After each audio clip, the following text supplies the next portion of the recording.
1 करोड़ का सवाल देखा, 5 करोड़ का सवाल देखा, सवाल 7 करोड़ का भी देखा, लेकिन इस बार सवाल है 140 करोड़ का। 140 करोड़ उम्मीदों का। तो तैयार है टीम इंडिया जवाब देने के लिए।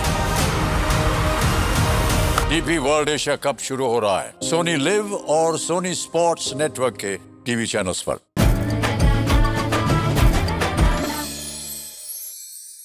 तांदळाची खीर करण्यासाठी लागणारे साहित्य: दूध, तांदूळ, ओल्या नारळाचा चव, चारोळी, साखर, वेलची पूड, पाणी.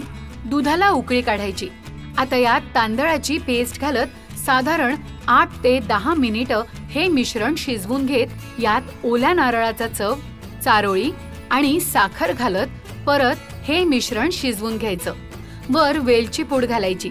झाली आपली तांदळाची खीर तयार.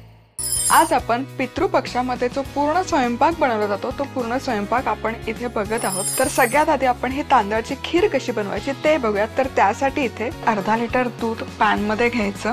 फुल क्रीम दूध मी इथे घेते आणि दुधाला एक उकळी काढून घ्यायची. दूध आपलं गरम होतंय तोवर एक मोठा चमचाभर तांदूळ घ्यायचा. तांदूळ स्वच्छ धुवून घ्यायचा पाणी घालून. हा धुतलेला तांदूळ मिक्सरच्या भांड्यामध्ये काढून घ्यायचा. यामध्ये थोडंसं पाणी घालून याची ना मस्त अशी पेस्ट करून घ्यायची. थोडी रवाळ पेस्ट करायची. आता दुधाला मस्तपैकी उकळी आली की यामध्ये ही तांदळाची पेस्ट ॲड करायची, मिक्स करायचं आणि एक 8 ते 10 मिनिट हे तांदूळ छान शिजवून घ्यायचे. आता 8 ते 10 मिनिटं झाले की तुम्ही इथे बघू शकाल तांदूळ मस्त मऊ शिजलेले आहेत. आता या स्टेजला यामध्ये घालायचं आहे आपल्याला ओल्या नारळाचा चव. त्याचबरोबर चारोळी घालायची 1 ते 2 चमचे आणि पाव कप साखर घालायचे. हे सगळं मिश्रण मिक्स करून घ्यायचं आणि आणखी एक 7 ते 8 मिनिटं शिजवून घ्यायचं. 7 ते 8 मिनिटं ही खीर शिजवून झाली की यामध्ये घालायचं वेलची पूड. गॅस बंद करायचा आणि इथे आपली मस्त अशी क्रीमी तांदळाची खीर पण बनवून तयार आहे.